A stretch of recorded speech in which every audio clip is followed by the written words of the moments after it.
고린도후서 4장 16절로 18절 제가 봉독해 드립니다. 그러므로 우리가 낙심하지 아니하노니 우리의 겉사람은 낡아지나 우리의 속사람은 날로 새로워지도다.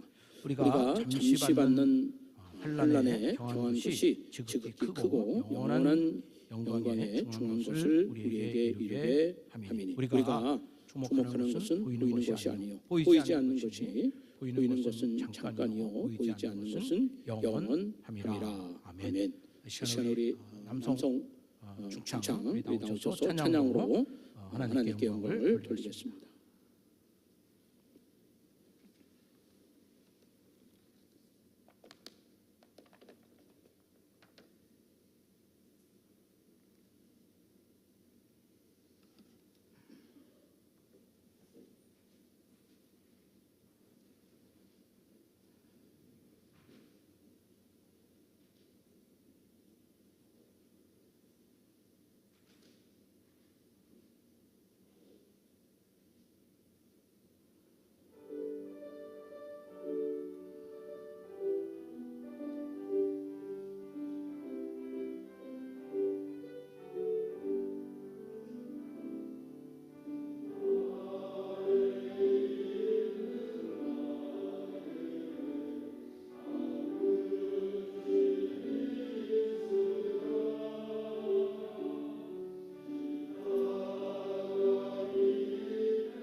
할렐루야, 할렐루야. 고맙습니다. 감사합니다. 고맙습니다. 제가 지난주에 코로나 이렇게 확진으로 인해서 주일 예배를 함께 여러분 드리지 못하고 저도 이렇게 유튜브로 예배를 드리게 되었습니다. 한 그 확진을 받고 나서 한 2, 3일이 너무 힘들었던 것 같아요. 이렇게 몸에 열도 있고 또 이제 목이 많이 아팠던 것 같습니다. 목도 아프고 또 두통도 또 있고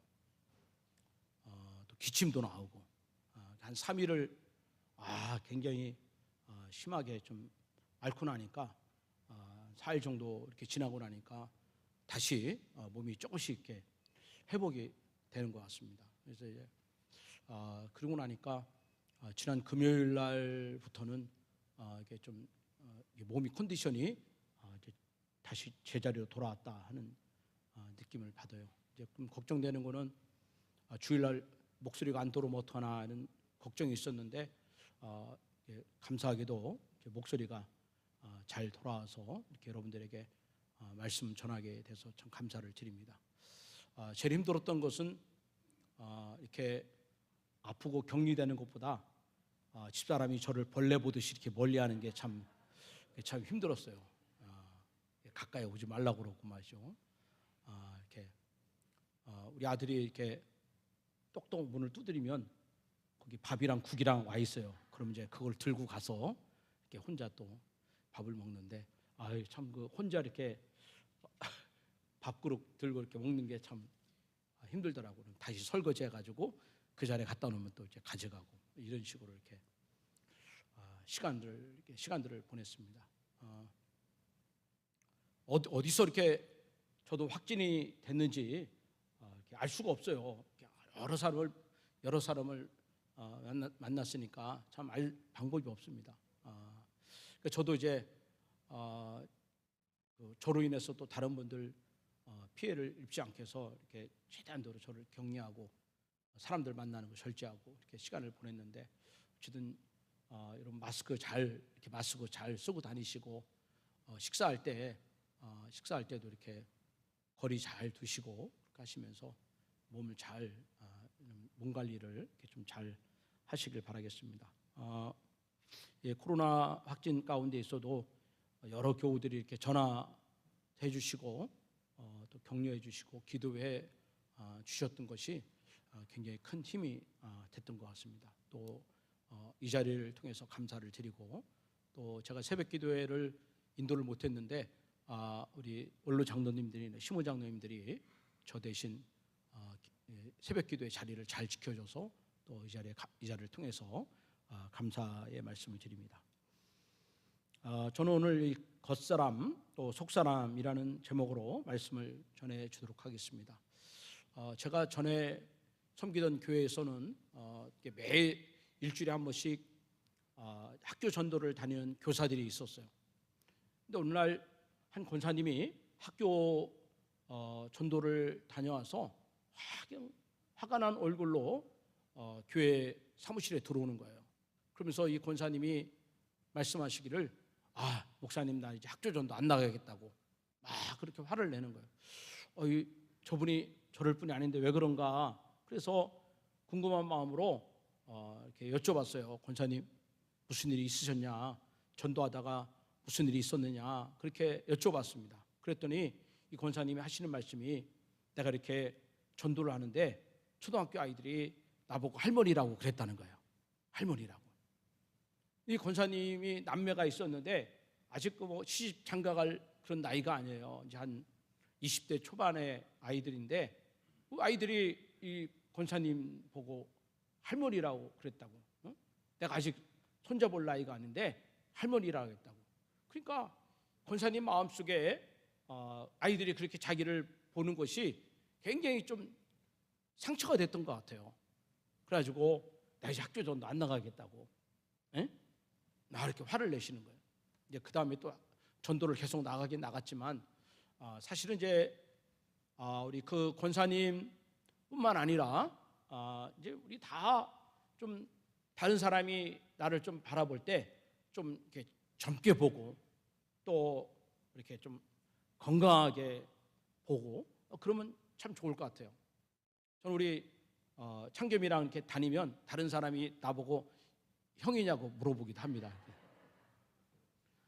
근데 오랜만에 만났는데 이렇게 얼굴이 안 돼 보이냐고 그러면 참 굉장히 좀 기분 나쁘지 않아요? 오랜만에 만났는데 이렇게 막 늙었다고 그러면 사실 그런 사람이랑 서로 대화하고 싶지가 않습니다. 똑같은 말인데 왜 그렇게 인사를 할까?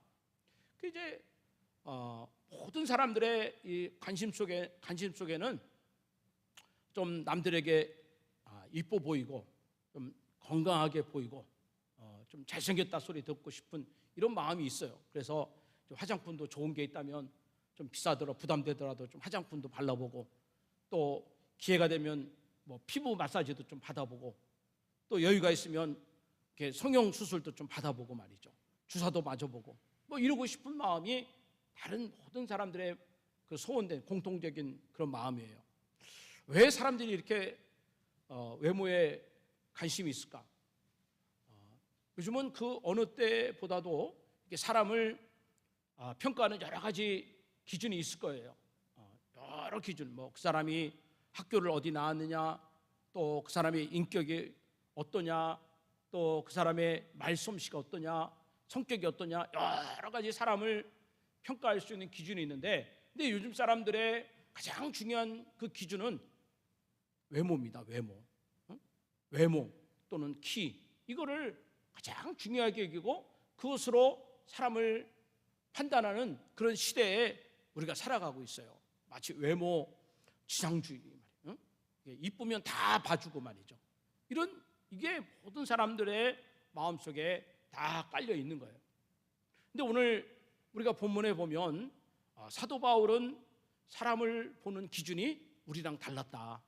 사도 바울이 사람을 보는 기준은 다른 기준이 있었다는 거예요. 자, 여러분, 우리 16절을 여러분 같이 한번 읽어보겠습니다. 16절 시작. 그러므로 우리가 낙심하지 아니하노니 우리의 겉사람은 낡아지나 우리의 속사람은 날로 새로워지도다. 그렇게 했어요. 여기 바울이 사람을 평가할 때는 두 종류가 있어요. 두 종류. 첫 번째는 어떤 사람이에요? 겉사람. 또 하나는 속사람이 있어요. 그러니까 겉사람, 속사람이 두 사람이 있는 게 아니라 똑같은 사람 안에 뭐요? 한쪽은 겉사람이 있고 똑같은 사람 안에 속사람이 있는 거예요. 그러니까 겉사람은 여러분 뭘까요? 겉사람 보여주는 거죠. 이게 우리가 겉으로 드러나는 거. 응? 저 사람 뭐 키는 얼마고, 뭐 코는 어떻고 생겼고, 입술은 어떻고, 눈은 어떻고, 이게 그대로 보여지는 이것을 겉사람. 또 속사람은 뭡니까? 내 속에 감춰져 있는 사람, 보이지 않는 사람. 이거를 다른 말로 하면 영이라고 합니다. 영. 한번 해보세요. 영. 제가 속사람 그럼 여러분 뭐라고 하면 돼요? 영. 속사람. 영이라고 그래요. 영. 응? 내 안에 영이 있지만 뭐요? 보이지 않는 거. 이거를 속사람 그렇게 이야기합니다. 근데 대부분의 사람들은 속사람에게는 별로 관심이 없다는 거예요. 뭐에 관심이 있어요? 겉사람에게 관심이 있다는 거예요. 우리가 잘 알고 있는 선지자 사무엘도 그런 실수를 했습니다. 사울이 왕이 되고 그 다음에 두 번째 이스라엘의 왕을 이렇게 면접을 보게 되는데 어느 집에 갔냐면 이새의 집에 가게 되는 거예요. 여러분, 이새의 아들이 몇 명 있어요? 예? 8명 있죠. 8명인데 그 8명 중에 한 명이 이제 왕이 되는 거예요. 누가 왕이 될지는 사무엘도 모르는 거예요. 근데 첫 번째 이새의 장남 엘리압을 딱 만났는데 장남이 어떻게 해요? 키가 커요. 어깨도 쫙 벌어지고 이렇게 아주 뭐 이두박근이 나오고 말이죠. 그리고 잘생겼어요. 우리게 누구냐면은 누구처럼 생겼냐면은 여긴 없는데 어쨌든 잘생겼어요. 아주 미남이에요. 그 사무엘이 장남을 보면서 딱 생각하기를 이 사람이 왕이다. 이 정도면 왕이 될 자격이 있다. 그렇게 자기가 판단을 내린 겁니다. 근데 하나님은 아니라는 거예요. 그 첫 번째 엘리압이 왕이 아니라는 거예요. 그 두 번째 보니까 그럼 두 번째도 역시 잘생겼으니까 그럼 두 번째가 될 것인가? 두 번째도 아니라는 거예요. 세 번째도 아니라는 거예요. 그럼 이제 쭉쭉쭉 내려가는데 그러면서 하나님이 이 사무엘에게 또 우리에게 주시는 아주 유명한 그런 말씀이 있잖아요. 사람은 외모를 보거니와 나 여호와는 중심을 본다. 이런 말씀이에요. 이 외모를 본다는 것이 바울의 말로는 무슨 사람? 겉사람. 중심을 본다는 것이 바울의 말로는 속사람. 이게 됩니다. 그러니까 하나님이 보는 관심은 어떤 사람? 속사람. 사람이 보는 것은 어떤 사람? 겉사람을 본다는 거예요. 근데 우리의 관심은 어디에 가 있어야 돼요? 속사람에게 가 있었네. 속사람에게 집중을 하고 내 속사람이 성장되고 내 속사람이 변화되고 내 속사람이 성숙되게 만드는 이것이 제일 중요하다는 것입니다.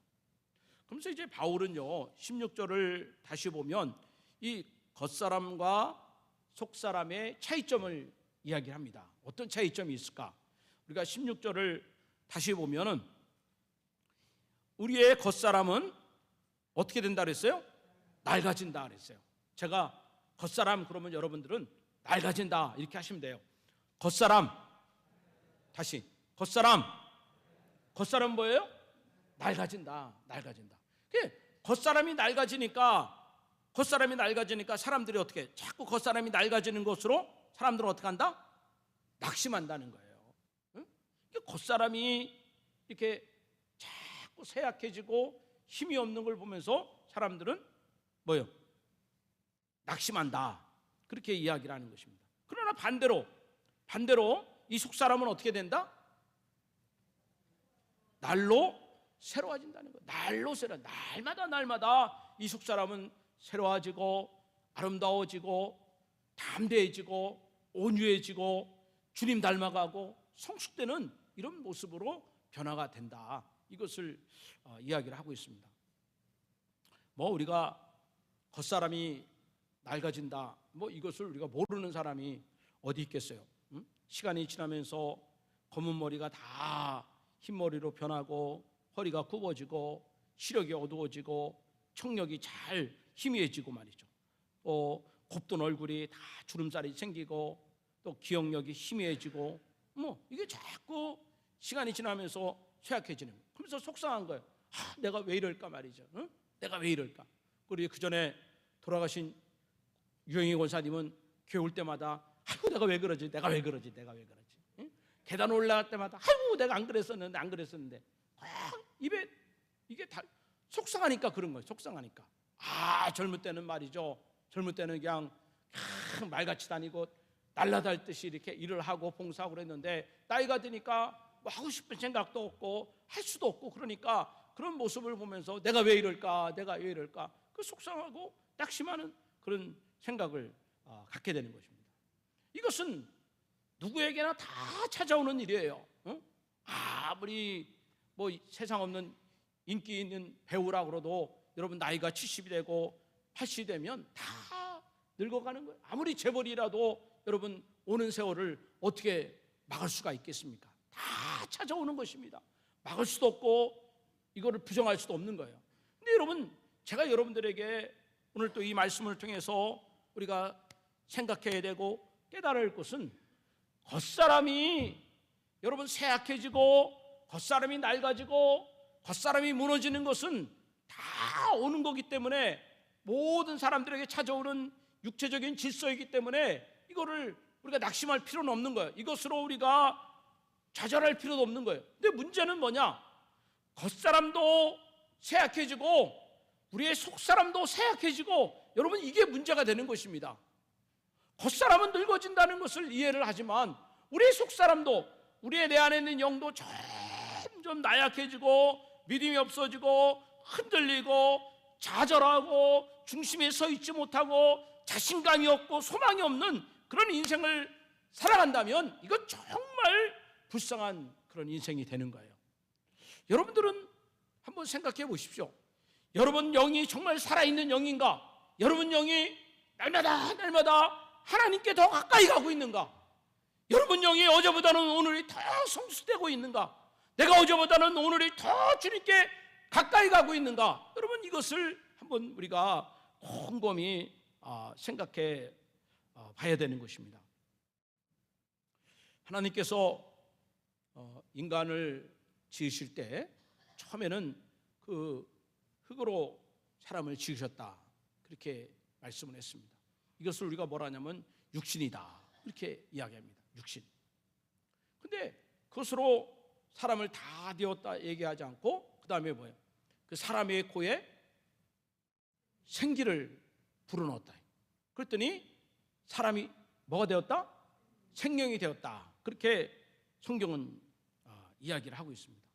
그러니까 여러분들이 우리가 알아야 될 것은 사람은 육신으로 된 것이 사람이 아니라는 것을 우리가 꼭 깨달아야 되는 것입니다. 이 육신이라는 것은 들의 풀과 같이 또 꽃과 같이 반드시 마르고 떨어지는 날이 온다는 거예요. 아까 우리가 말씀드렸잖아요. 이 육신이라는 것은 무너진 때가 오는 것이고 쇠약해지는 때가 반드시 온다는 것입니다. 이건 영원하지 않는다는 거예요. 사람이 흙으로 왔으니 흙으로 돌아가는 날이 반드시 온다는 것입니다. 그러나 하나님이 사람의 코에 생기를 불어넣어서 생명이 되었다. 인간이 영이 됐다. 이것은 영원하다는 것입니다. 인간의 영은 결코 죽는 법이 없어요. 그 영이 말이죠, 영원히 지옥에서 고통을 당하든지 그 영이 영원히 천국에서 영생복락을 누리든지 그 영은 영원하다는 거예요. 그러니까 여러분, 하나님의 관심이 흙으로 된 육신에 있을까요? 영에 있을까요? 영에 있는 거예요. 영에 있는 것입니다. 창세기 6장 3절을 한번 읽어보겠습니다. 6장 3절 한번 읽어보십시다. 시작. 여호와께서 이르시되 나의 영이 영원히 사람과 함께 하지 아니하리니 이는 그들이 육신이 됨. 몇 가지. 여러분 여기 보세요. 나의 영이 누구의 영이에요? 하나님의 영이 어떻게 됐어요? 사람과 함께 하지 않는 거예요. 그럼 여러분 생각해 보세요. 하나님이 그 코에 생기를 넣어서 인간이 안에 하나님의 영이 들어갔는데 그 하나님의 영이 떠나가 버렸어요. 아담의 범죄함으로 하나님의 영이 떠나간 거예요. 그러니까 그 영이 떠나니까 인간에게 뭐가 남은 거예요? 육신만 남은 거예요. 육신만. 여러분 저기 성경에는 육신만 남았다 그렇지, 이거를 우리가 아주 좀 노골적으로 얘기하면 흙덩이만 남은 겁니다. 흙덩이. 그건 아무런 쓸모가 없는 거예요. 그저 무드셀라처럼 969살을 살든지 아니면 20년 30년 살든지 그건 하나님이 볼 때는 아무런 가치가 없는 거예요. 하나님은 하루가 1000년 같고 1000년이 하루 같은 주신 분이에요. 무드셀라가 1000년에서 31살 빠진 그런 인생을 살았어요.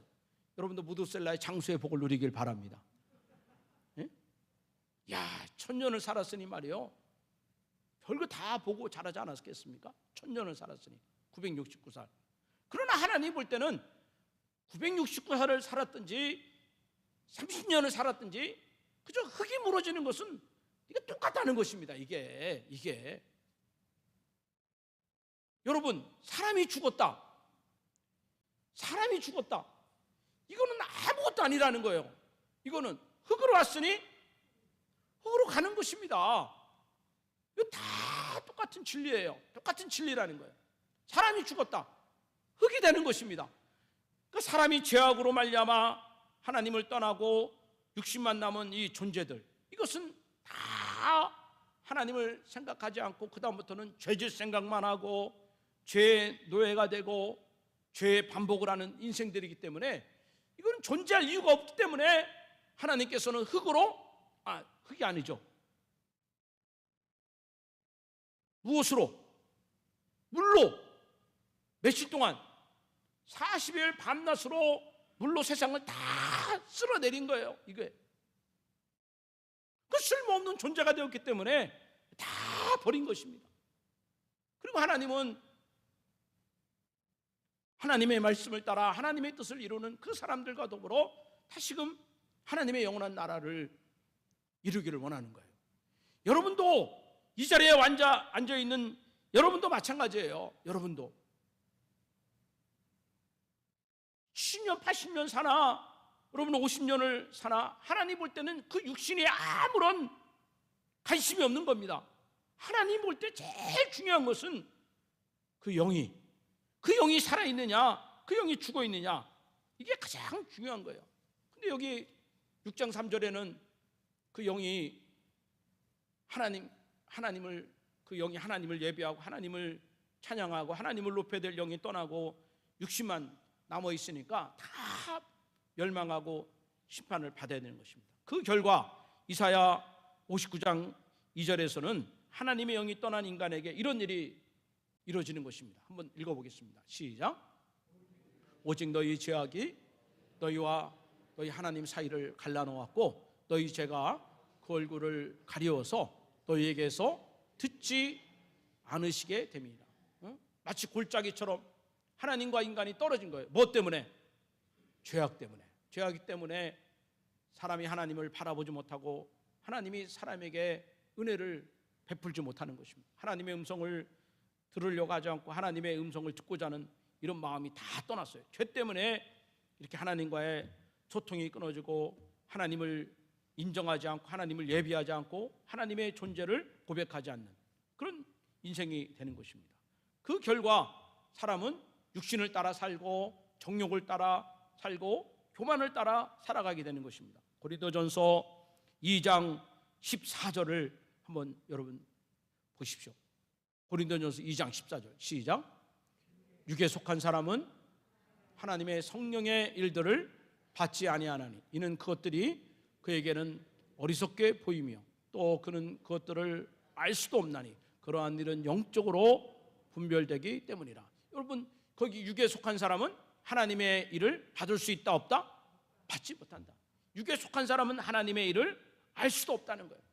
그 여러분들이 이거 좀 죄송한 얘기지만 성경을 읽는데 성경을 읽고 싶은 마음이 없다. 여러분 육에 속한 사람이라는 거예요. 여러분들이 기도하고 싶은 생각이 없다. 육에 속한 사람이라는 거예요. 예수를 안 믿는 게 아니에요. 예수를 믿는데 기도할 마음도 없고 성경을 읽을 생각도 없고 예배당 가고 싶은 마음도 없고 이거 여러분 육에 속한 사람입니다. 육에 속한 사람이에요.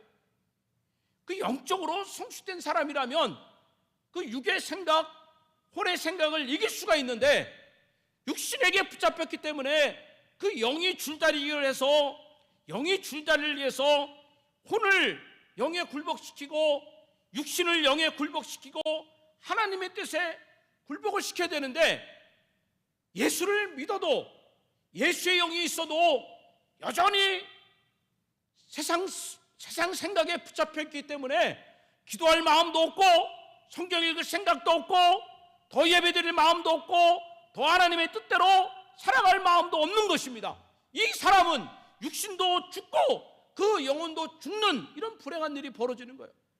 예수 안 믿는 사람들은 육신이 죽고 속사람이 죽는 건 다 당연하죠. 예수의 영이 없으니까. 그런데 예수를 믿는 사람도 예수를 믿는다고 그러지만 늘 육의 종이 되고 혼의 종이 되면 그 사람의 그 영혼은 굉장히 위험할 수 있다는 것입니다. 굉장히 위험할 수 있다는 거예요. 그러니까 예수를 믿어도 여전히 혼에 매인 사람들은 죄를 이길 수가 없습니다. 예수를 믿어도 죄를 이길 수가 없고 혼에 매인 사람은 하나님을 기쁘시게 하는 생각보다는 어떻게 하면 육신이 편히 쉴 수 있을까? 어떻게 하면 육신이 건강할까? 어떻게 하면 육신이 안전할까? 이 생각만 하는 거예요. 이거 다 썩을 생각이라는 것입니다. 육신은 무너지는 것이고 육신은 흙이고 육신은 다 없어지는 것인데 왜 살아가면서 이 육신을 높이냐는 거예요. 어떻게 하면 육신이 편하게 지낼까? 어떻게 하면 육신이 건강할까? 육신이 아프면 빨리 병원에 가고 육신이 아프면 빨리 약을 먹고 육신이 아프면 모든 걸 다 내려놓고 쉬는데 내 영혼이 병들고 내 영혼이 죽어가는 데는 아무런 관심도 갖지 않고 그렇게 살아가는 것은 이미 그 영혼이 병들었다.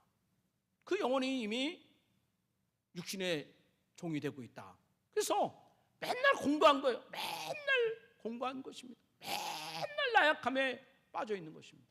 저는 지난 한 주간 동안 새벽 기도를 이렇게 못 드렸죠. 새벽 기도를 못 드리고 있다가 그리고 오늘 아침에 이제 어제 토요일 날 목소리가 돌아와서 이제 다시 새벽 기도를 드렸습니다. 여러분 새벽 기도를 안 드리니까 이게 얼마나 편한지 몰라요. 할렐루야. 참 편한 얼마인지 몰라요. 몇 시간을 잠을 자고 말이죠. 예? 몇 시간을 잠을 자고 성경도 안 보게 되고 이렇게 되는 거예요. 그럼 육신은 편할지 모르지만 내 영은 점점 말라져 가는 것입니다. 육신은 건강할지 모르지만 내 영은 죽어가는 거예요. 이거를 못 보면 이거를 우리가 못 보는 것입니다. 그리고 저는 토요일 날 이제 다시 말씀을 보고 말씀을 묵상하면서 하나님의 음성을 듣고 하나님의 은혜 받기를 소원하고, 그리고 오늘 새벽에 말씀을 증거하고 함께 기도를 했더니 토요일 날 여러분 일찍 자고 해야 되는데 이제 새벽 기도 때문에 준비하는 것도 늦게 자고 또 아주 일찍 일어나기 때문에 잠이 부족하는 거예요. 한 4시간, 5시간 그렇게 잠을 자고 새벽에 일어나는 거예요. 그렇지만 육신은 피곤하지만 이 영혼에 얼마나 기쁨이 있는지 몰라요. 영혼에 힘이 있고 영혼에 감사가 있고 하나님 말씀에 깨달음이 있기 때문에 내가 주님께 더 가까이 갈 수 있는 그 은혜를 받기 때문에 내 영으로 육신을 복종을 시켰기 때문에 아주 힘이 있는 그런 신앙생활을 할 수가 있는 것입니다. 사랑하는 여러분, 여러분의 인생이 평생 그 육신과 여러분 생각에 종이 돼서 하나님의 기쁨이 되지 못하는 인생을 살다가 여러분의 인생이 딱 마감이 되면 그건 정말 후회스러운 인생이고 슬피우며 이를 가는 인생이 될 수밖에 없는 것입니다. 그런데 하나님의 아들 예수께서 우리 영이 죽어있는 우리를 살리기 위해서 예수님이 이 땅에 오셔서 십자가에 달려 죽으심으로 말미암아 우리로 하나님께 나아가지 못하는 이 죄를 다 용서해 주신 것입니다. 에베소서 2장 1절에 보면 우리 주님이 에베소서 2장 1절 거기 보시면 이런 말씀이 있어요. 너희는 너희의 허물과 죄로 죽었던 너희를 다시 어떻게 했다? 살리셨도다. 여러분 거기 죽었던 그랬는데 뭐가 죽었을까요? 예? 육이 아니에요. 육은 살아있잖아요. 육은 뭐가 죽었을까요? 예? 여보세요. 뭐가 죽었을까요? 영이 죽은 거죠. 무엇 때문에? 허물과 죄로 내 영이 죽은 거예요. 그러니까 하나님을 예배하지도 않고 하나님의 뜻을 알지도 못하는 거예요. 근데 예수님께서 십자가에 달려 죽으심으로 나를 어떻게 따랐어요? 다시 살아났다는 거예요. 살리셨도다. 주님이 나를 살리신 거예요. 그러면 여러분, 내가 육신의 생명만 있는 것이 아니라 예수님이 주시는 새로운 생명이 있는 것입니다. 이거를 우리는 뭐라냐면 새 생명이라고 합니다. 새 생명. 한번 해보세요. 새 생명. 이것을 우리는 구원받았다. 이것을 우리는 중생했다. 이것을 영생했다. 이렇게 되는 거예요. 그러니까 예수 그리스도를 믿는 자는 새 생명을 얻는 것입니다. 예수께서 말씀하시길 나는 길이요 진리요 생명이라 했어요. 나는 부활이요 생명이라 했어요. 나를 믿는 자는 죽어도 살겠고 살아서 믿는 자는 영원히 죽지 아니라고 말씀해 주셨습니다. 그러니까 오늘 여러분 우리는 200년 살든 300년 살든 900선을 살든 하나님이 없이 육신으로 오래 장수하는 것은 이건 아무런 의미가 없는 것입니다. 이것은 정말 의미가 있는 것은 뭐냐면 내가 내 영혼이 어디서 영원한 생활을 하느냐, 이게 중요한 거예요. 내 영혼이 어디서 영혼을 보낼 것인가, 이게 정말 중요한 것입니다. 그래서 예수님은 말씀하기를 한 영혼이 천하보다 귀하다는 거예요. 여러분 이 지구에 80억 가까운 사람이 있고 이 지구 땅에 여러분 아시아, 아프리카, 유럽, 전 세계가 있지만 이것들은 다 없어질 것이에요. 다 썩어질 것이고 무너질 것이지만 그러나 한 사람의 영혼은 영원하다는 것입니다. 그러니까 하나님은 온 천하를 바꿔도 한 사람을 바꾸지 않는 거예요.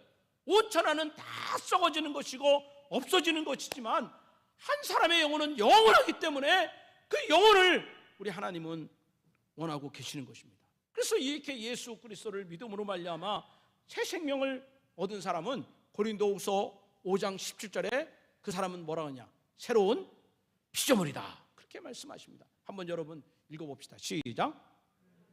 그 이제 누구든지 그리스도 안에 있으면 새로운 피조물이라. 이전 것은 지나갔으니 보라 새 것이 되었도다. 여러분 한번 따라합시다. 나는 새로운 피조물이다. 나는 새로운 피조물이다. 그렇죠? 나는 새로운 피조물이라는 게 뭡니까? 나는 육신으로만 났습니다. 내 안에 하나님의 영이 죽었습니다. 하나님의 영이 사라졌습니다. 기능이 없습니다. 근데 내가 예수 그리스도를 믿음으로 말미암아 하나님의 영이 내 안에 들어왔습니다. 이거를 뭐라고 그래요? 새로운 피조물이에요. 그러니까 여러분들 누구든지 예수님을 나의 구주로 영접하는 사람에게는 하나님의 영이 들어가는 거예요. 하나님의 영이. 누구든지 예수 그리스도를 영접하는 자는 하나님의 자녀가 되는 것입니다. 그런데 문제는 뭐냐? 혼이 문제가 되는 겁니다. 혼. 내가 예수를 믿는 순간에 내 영은 즉각적으로 변화되지만 이 혼이라는 놈은 쉽게 변하지가 않는 거예요. 자꾸 옛날 생각으로 하게 되고 자꾸 옛날 습관으로 하고 싶고 자꾸 육신이 좋아하는 일을 하는 것입니다. 왜? 이 혼은 영에 속한 것이 아니라 육에 속한 거기 때문에 그래요. 육에 속하기 때문에. 이 혼과 육이 아주 단짝이에요. 단짝. 이 단짝이 돼서 영혼이 좋아하는 일을 안 하고 무엇이 좋아하는 일을 하냐? 육신이 좋아하는 일을 자꾸 하게 하는 것입니다. 그래서 여러분 우리가 영적으로 죽었을 때는 다 육신의 종이 되는 거예요. 그러나 내 영혼이 살면 우리가 육신과 이 혼을 복종을 시켜서 하나님의 기쁨이 되는 삶을 우리는 살아가야 되는 것입니다. 근데 예수 그리스도를 여러분 믿는다는 것은, 사랑하는 여러분, 내가 예수 그리스도를 믿는다는 것은 내 속에 하나님의 영이 있는 것이고, 하나님의 영이 있는 사람은 내 혼과 내 육을 복종시켜서 하나님의 기쁨이 되게 하고, 더 기도하게 하고, 더 성경 보게 하고, 더 봉사하게 하고, 더 예배하게 하고, 더 주님의 뜻을 따라 살게 하고, 더 주님 닮아가는 사람으로 변화될 줄로 믿습니다. 여러분, 그것이 우리 인생의 가장 중요한 목적이에요. 나이는 늙어가고 몸이 쓸 날이 없는데 자꾸 육신만 상전 대접하듯이, 육신만 왕도로 타듯이 이렇게 하다 보면 여러분 영혼은 다 죽어버리는 거예요. 여러분 영혼은 죽어버리는 것입니다. 어차피 여러분 화장을 하든지 흙에 들어가든지 죽을 몸인데, 그 육신만을 자꾸 대접하고 육신을 위해서만 시간을 투자하고 약을 사 먹고 병원에 가고 뭘 좋은 걸 자꾸 챙기다 보면, 여러분 육신이 왕이 되다 보면 내 영은 여러분 죽어버리는 것입니다. 죽어버리는 것입니다. 때문에 우리가 예수를 믿고 신앙생활을 한다는 것은 이제 이 겉사람, 낡아지고 자꾸 썩어지고 후피할 이 겉사람의 마음을 두는 것이 아니라 여러분 내 속사람을 자꾸 장성을 시키는 그런 신앙생활을 해야 되는 것입니다. 어느 피아노 연주자가 이런 말을 했어요. 내가 연습을 하루 쉬는 것은 내가 알고, 이틀을 쉬면은 전문가가 알고, 사흘을 쉬면 모든 청중이 안다. 그렇게 얘기했어요. 육신이, 여러분 내 속사람이 가만히 있는다고 강해지는 게 아닌 것입니다. 아무리 야구를 잘하는 운동선수도 하루에도 수백 번, 수천 번 계속 타이어를 때리면서 야구 방망이를 휘둘려야 그 사람이 최정상에 오를 수 있는 것입니다. 피아노를 치는 사람도 계속 쳐야 여기에 몸이 익숙해지는 것입니다. 운동하는 사람도 계속 연습을 해야 되는 거예요. 예수 믿는 신앙생활도 마찬가지인 것입니다.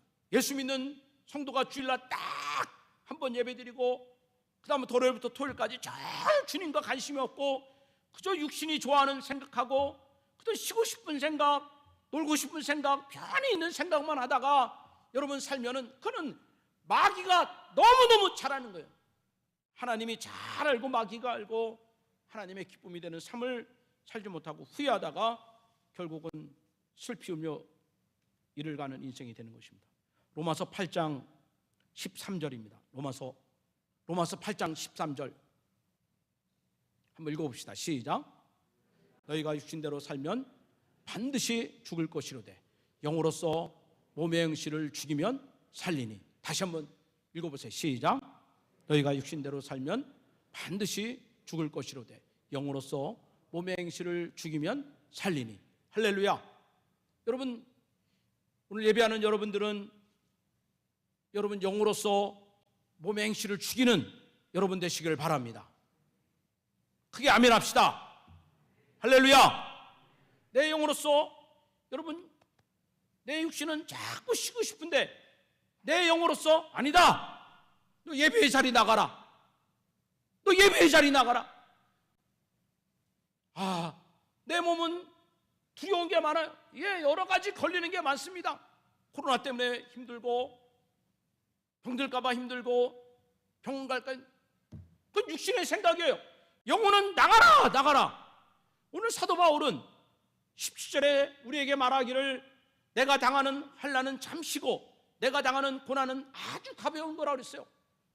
그게 가벼운 게 아닙니다. 사도 바울은 얼마나 많은 고난을, 얼마나 많은 환난을, 얼마나 많은 죽은 일을 당했어요. 그러나 바울이 속사람이 강하니까 그건 아무것도 아니라는 것입니다. 환난은 아무것도 아니라는 거예요. 고난은 아무것도 아니라는 것입니다. 이 영적으로 살면은 여러분 육신의 병든 것과 육신의 아픔과 육신의 괴로움이 아무것도 아니라는 것입니다. 한번 따라합시다. 아무것도 아니다. 내 영이 살면 아무것도 아니에요. 근데 여러분 내 영이 죽으면 작은 것도 아주 크게 보이는 거예요. 다 죽을 것 같고 끝난 것 같고 모든 근심과 걱정을 다 끌어모으는 그런 연약한 인생을 살아갈 수밖에 없는 것입니다. 디모데후서 4장 7절에 바울은 마지막 이런 유언을 남겼습니다. 나는 선한 싸움을 싸우고 달려야 할 길을 마치고 믿음을 지켰다는 거예요. 이게 보면 여기 중요한 게 있어요. 바울의 인생은 싸웠다는 것입니다. 바울의 인생은 뭐요? 누웠다 그랬으면 누웠다 그랬어요. 누웠다.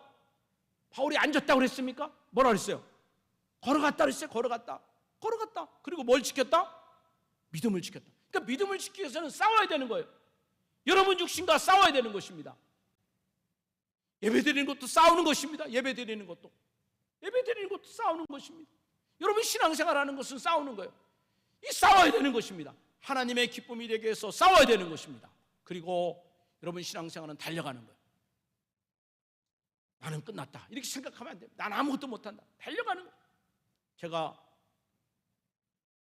아주 몇 년 전에 저 충남 아산의 어떤 교회 부흥회를 갔어요. 부흥회를 가고, 근데 부흥회 갔을 때 그 장로님이 한의원 원장 하시는데 그 장로님이 방을 내줘서 거기서 장로님 집에서 3일 동안 쉬어가면서 부흥회를 하고 그리고 돌아왔어요. 그랬더니 그 교회 목사님이 한 달 지나서 전화가 왔는데 그 장로님 사모님이 돌아가셨다는 거예요. 어쩐 일인가 싶었더니 그 장로님이 사모님이 새벽에 기도하시는데 기도하다가 가만히 앉아있길래 옆에 있는 시사님이 권사님 식사하러 가셔야죠. 장로님 식사 챙기셔야죠. 그리고 통 밀었더니 이 권사님이 옆에 뚝경 기도하다가 그대로 기도하다가 돌아가신 거예요. 근데 그 장로님이 급하게 와서 이렇게 보면서 자기 아내가 기도하다가 죽은 걸 보면서 그 장로님이 그러는 거예요. 참 당신은 복도 많다. 응? 세상 일 하다가 죽는 게 아니라 이렇게 기도하다가 죽었으니 당신 참 복도 많다. 그 다음에 내 차례네 그렇게 얘기하는 거예요. 내 차례네. 그 얘기를 듣는데 참 은혜가 되더라고요. 마지막 선한 싸움을 싸우고 달려갈 길을 나가고 믿음을 지켰으니 여러분이 가장 신앙이 좋을 때는 언제냐? 마지막 숨 끊어지는 날. 여러분이 마지막 숨 끊어지는 날이 여러분 최고의 신앙이 돼야 되는 거예요. 날마다 신앙생활. 제가 장례를 치르면서 발인 예배를 드리고 이제 장례 차에 올라가기 전에 이 찬양을 불러드려요. 천성에 가는 길 험하여도 생명길을 대나니 은혜로다. 천산을 부르니 늘 찬송하면서 죽게도 나가게 원합니다. 야곱이 잠 깨어 일어난 후 돌단을 쌓은 거 본받아서 숨질 때 되도록 늘 찬송하면서 죽게도 나가기 원합니다. 여러분 겉사람은 다 없어질 것이고 죽을 것이고 쓸모가 없는 것입니다. 여러분 내 영을 살려야 되는 거예요. 내 영에 관심을 갖고 여러분 내 영이 살 수 있도록 기도하는 일에, 여러분 말씀 보는 일에, 주님의 기쁨이 되는 일에, 하나님의 영광을 위한 일에 여러분 육신을 쳐서 복종시켜 나가는 그런 믿음의 용사들이 다 되시기를 주님의 이름으로 축원합니다. 기도하겠습니다. 살아계신 아버지 하나님, 오늘 이전에는 겉사람의 종이 되었다면 이제는 겉사람을 굴복시키고 내 속사람, 내 영이 하나님의 기쁨이 되고 하나님의 뜻을 따르고 하나님 뜻에 순종하는데 내 육신을 복종시키고, 그리고 하나님의 살아계심을 날마다 깨닫고 하나님의 영광을 나타내는 속사람의 인생을 살아가도록 은혜를 베풀어 주옵소서. 예수님의 이름으로 기도합니다. 아멘. 여러분 다 자리에서 일어나셔서 우리 식도하고 예배를 마치겠습니다.